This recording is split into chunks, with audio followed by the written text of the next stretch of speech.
राज कुंद्रा की सच्चाई जिस तरीके से हर रोज हम सभी के सामने आ रही है, उस हिसाब से यही बात कहनी होगी कि बॉलीवुड का असली खिलाड़ी अक्षय कुमार नहीं है, बल्कि राज कुंद्रा है। पुलिस कोई भी सवाल जवाब कर रही है तो राज कुंद्रा सिर्फ हाँ और ना में ही जवाब दे रहा है, पूरी बातें वो नहीं बता रहा। लेकिन अपनी अश्लील फिल्मों में काम करवाने के लिए मॉडल से जिस हिसाब से कॉन्ट्रैक्ट पर साइन करवाया करता था, वो जरा सोचने वाली है। इसे देखने के बाद लोग यही कह रहे हैं कि राज कुंद्रा तो बहुत बड़ा हैवी ड्राइवर निकला। पुलिस जब जांच पड़ताल कर रही थी तब राज कुंद्रा के ऑफिस से एक ऐसी भी चीज मिली, एक फिल्म मिली जिसका नाम है धोखा, जो पूरी तरह से अश्लील है और जो नए आने वाले मॉडल्स थे उन सभी को ये फिल्में दिखाई जाती थी कि इस तरह के सीन करने हैं। उसमें सभी सीन और स्क्रीन प्ले दोनों ही लिखे गए थे और साथ भी उसमें न्यूड सीन का भी जिक्र है। वही जब कोई एक्टर या मॉडल्स जब इस सीन को करने के लिए मना करती थी तब उन्हें धमकियां दी जाती थी। पूनम पांडे से लेकर गहना, वशिष्ठ और सागरिका,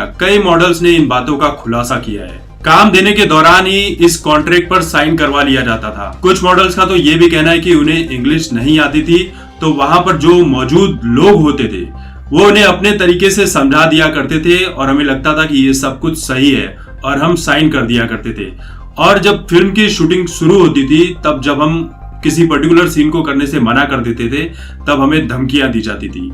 और ये सब फिल्म करने के लिए इन मॉडल्स को सिर्फ 10,000 रुपए दिए जाते थे प्रति फिल्म के हिसाब से। अब आप सोच लीजिए कि बाहर से जो मॉडल्स यहाँ पर बॉलीवुड में काम करने आई हैं, अपना करियर बनाने आई हैं, उन्हें सिर्फ 10,000 रुपए में काम करना पड़ता था, जिन्हें इंग्लिश तक नहीं आती, और कॉन्ट्रैक्ट पर कुछ भी साइन करवा लिया जाता था ताकि कल को वो अपना मुंह नहीं खोल सके। वो करने क्या आई थी और उन्हें करना क्या पड़ रहा था। कई बार तो ये जो फिल्म मेकर्स हैं, ये लोग इन मॉडल्स को ये भी कहा करते थे कि अगर इस तरह का काम नहीं करोगी तो फिल्म इंडस्ट्री में एंट्री के पहले तुम्हारा प्रोफाइल बनेगा कैसे। उस कॉन्ट्रैक्ट में लिखा क्या होता था, पहले आप उसे सुन लीजिए। मुझे खुशी है कि आपने मुझे अपनी नई web series dash dash dash में बतौर आर्टिस्ट कास्ट किया है। मेरा मेहनताना 10,000 रुपए है। फिल्म्स मूवीज के बैनर तले बनी यह वेब सीरीज दुनिया के एक बड़े OTT प्लेटफॉर्म पर डैश डैश दिन इस दिन रिलीज होगी। मैं सहमति देती हूँ कि इस फिल्म के लिए अंतरंग, कामुक, बोल्ड सीन जैसे lip lock, smooch, topless, nude scene दूंगी। मैं अपनी सहमति से ये सीन दे रही हूँ और मुझ पर इसके लिए प्रोडक्शन हाउस का कोई दबाव नहीं है। मैं घोषणा करती हूँ कि मुझे इस बात पर कोई आपत्ति नहीं है कि प्रोडक्शन हाउस फिल्म में मेरे बोल्ड या कॉमुक, टॉपलेस, न्यूड सीन को किसी OTT प्लेटफॉर्म या वेबसाइट पर रिलीज करे। मैं इस ओर से कोई दावा या आरोप नहीं लगाऊंगी। अभी भी ये सब सुनने के बाद आपको लगता है कि यहाँ पर कमेंट सेक्शन में बॉलीवुड का कोई वकील है जो बॉलीवुड की तरफ से केस लड़ सकता है, बॉलीवुड को भाई साफ सुथरा बता सकता है कि यहाँ पर धोखाधड़ी नहीं होती है, बाहर से आने वाले कलाकारों के साथ अन्याय नहीं होता है।